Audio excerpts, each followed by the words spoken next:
Kita lanjutkan lagi perbincangan Bang Masinton, tapi kalau melihat ini pemilih dari Anies, pemilih fanatik, kemudian juga pemilih PDIP, ini kan masih ada gap lah, masih ada jaraknya begitu. Bagaimana dari PDIP sendiri kalau nanti mengambil keputusan untuk bersama Anies, mengemas ini agar pemilih dari PDIP mau nih yang dari 2017 Pilkada, Pilpres yang memang tidak mendukung Anies, bahkan lebih banyak untuk mengkritisi program-program Anies. Bagaimana nih Bang?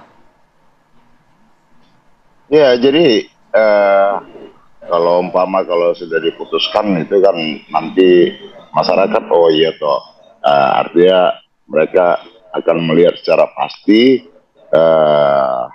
calon gubernur yang eh, mana yang akan mereka pilih kan begitu ya.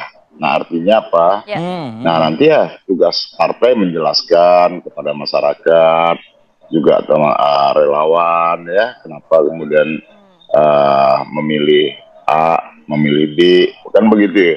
Nah, dia tugas partai politik memberikan edukasi, sosialisasi kepada masyarakat seperti itu. Dan kemudian tentu preferensi di pemilih Jakarta itu ya juga sangat dinamis ya. Artinya melihat figur, kemudian programnya kan begitu ya. Karena Jakarta kan basis pemilihnya ya relatif lebih rasional seperti itu sehingga dari paparan program ya nanti juga akan bisa dilihat perbandingannya antar kandidat gitu ya program-program yang disampaikan. Nah, saya rasa di Jakarta itu ya swing votersnya juga sangat tinggi ketika dia melihat mana yang lebih rasional untuk programnya dari masing-masing kandidat, dia akan berlabuh ke sana seperti itu. Bang Masinton, saya mau konfirmasi juga dong. Ini katanya beredar juga syarat yang diberikan PDIP ke Anies Baswedan, Bang Masinton. Poin pertama, visi misi calon kepala daerah disiapkan PDIP bukan dari Anies Baswedan sendiri. Lalu yang kedua, politik tata ruang, termasuk menjaga kelestarian lingkungan. Dan beberapa poin lainnya seperti diantaranya ini ada mewujudkan Indonesia yang berdaulat di bidang politik dan berdikari di bidang ekonomi. Lalu poin 4 keberpihakan pada wong cilik dan kepribadian dalam kebudayaan. Nah ini benar ada syarat seperti ini yang harus dipenuhi oleh Anies Baswedan. Ya itu kan bagian dari platform perjuangan PDI Perjuangan. Jadi siapapun yang akan diusung oleh PDI Perjuangan ya harus melaksanakan program-program tersebut. Itu kan sebagai sebuah keberpihakan kita terhadap bagaimana keberpihakan terhadap rakyat kecil, bagaimana terhadap lingkungan, begitu ya. Nah, karena politik itu ya bukan hanya sekedar bicara tentang orang, tapi juga ekosistem dalam kehidupan itu seperti lingkungan itu kan juga harus menjadi bagian dari tanggung jawab seorang pimpinan dalam daerah maupun negara. Nah, jadi konsen PDI Perjuangan itu ya pemimpin itu ya harus bisa menjalankan program-program itu baik di tingkat pusat, provinsi maupun kabupaten kota seperti itu. Baik. Kita juga sudah terhubung bersama Pak Thomas. Pak Thomas Lembong, juru bicara Anies Baswedan. Selamat pagi Pak Thomas, assalamualaikum. Pagi Pak Thomas. Pagi, waalaikumsalam. Gimana kabarnya? Wah, terima kasih Pak Thomas waktunya. Kita sudah memulai diskusi nih Pak Thomas. Tadi beberapa poin yang disampaikan oleh Bang Masinton dan juga Mas Ipang nih, boleh ditanggapi juga. Jadi ada syarat-syarat yang diberikan oleh PDIP untuk Anies Baswedan kalau mau diusung PDIP. Tadi beberapa syarat yang sudah disampaikan. Poin pertamanya visi misi harus dari PDI Perjuangan. Nah itu dia. Dan juga ada poin dari Ibu Ketua Umum, kalau mau diusung harus nurut, mau nggak nih gitu. Jadi tanggapan dari Anies seperti apa? Cukup banyak syarat-syarat yang diajukan. Emang Pak Anies bandel dia? Kok harus nurut? Khawatir nakal. Silakan Pak Tom. Khawatir nakal ya Pak. Itu frasa yang bagus sekali Pak. Khawatir nakal. Nakal berdikari. Sejauh yang saya bisa sampaikan, Pak Anies tidak punya sejarah nakal ya, sebagai pejabat. Tapi kalau saya pribadi sih melihatnya, kalau kita hilangkan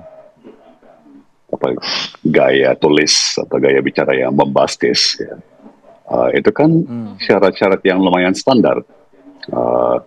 Misalnya visi misi kan memang selalu disusun bersama oleh para partai pengusung dengan calon yang diusung. Jadi saya tidak melihat syarat-syarat yang beredar itu sebagai sesuatu yang di luar yang lazim ya. Kalau saya anggapnya sih biasa-biasa aja. Biasa-biasa aja ya. Kalau dibilang nurut ya, nurut dengan janji-janji yang sudah disepakati antara semua pihak kan, sejauh kondisi memungkinkan gitu.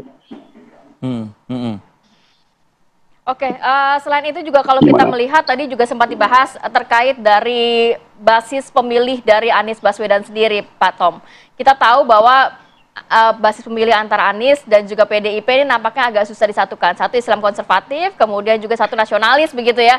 Ini tadi kalau dari PDIP mungkin ada caranya dengan mensosialisasikan kepada elit-elit partai, kemudian kepada grassroots begitu ya. Kalau dari Anies Baswedan sendiri seperti apa ini? Karena cukup besar gapnya antara PDIP dan juga Anies. Seperti biasa, menurut saya persepsi itu agak berlebihan ya.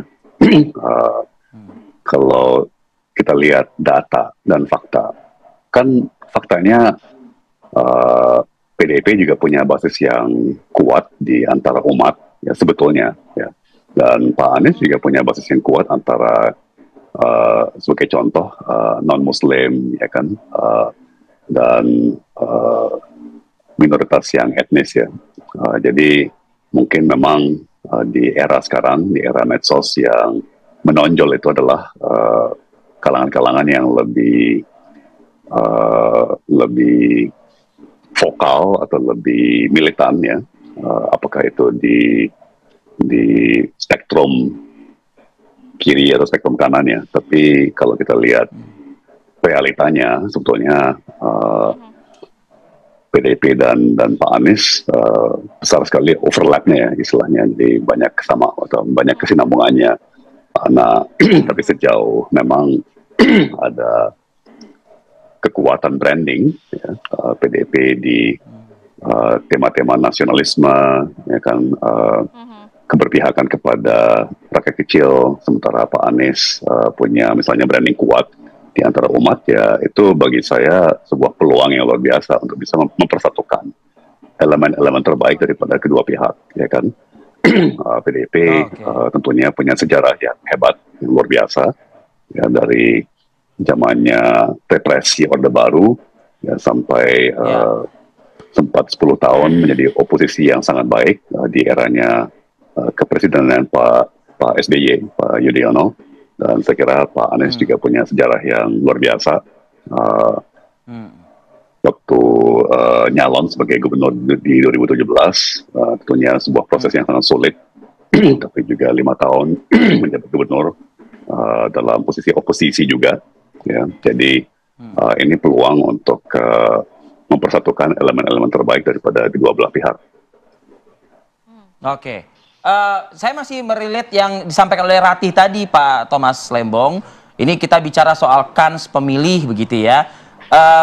Sayangnya memang kami tidak dalam pagi ini memang tidak melibatkan partai lain gitu. Hanya Bang Masinton representatif dari PDI Perjuangan yang memang melakukan silaturahmi politik dengan Anies Baswedan. Nah pertanyaannya begini, kenapa sowan seperti ini tidak dilakukan dari jauh-jauh hari sebelumnya ketika Anies masih diusung gitu ya oleh partai yang sebelumnya ini begitu loh, Pak Thomas? Karena apa? Karena kan kekuatan dua partai yang notabene adalah bisa dikatakan kekuatan dari Jakarta sendiri ada di situ, plus PDI Perjuangan. Ibarat kata kalau kata orang nih, wah Pilkada Jakarta udah selesai nih, nah gitu loh. Mungkin nanti Pak Thomas bisa menjawab dan menjelaskan soal ini ya. Kita jeda dulu sejenak, kami akan kembali.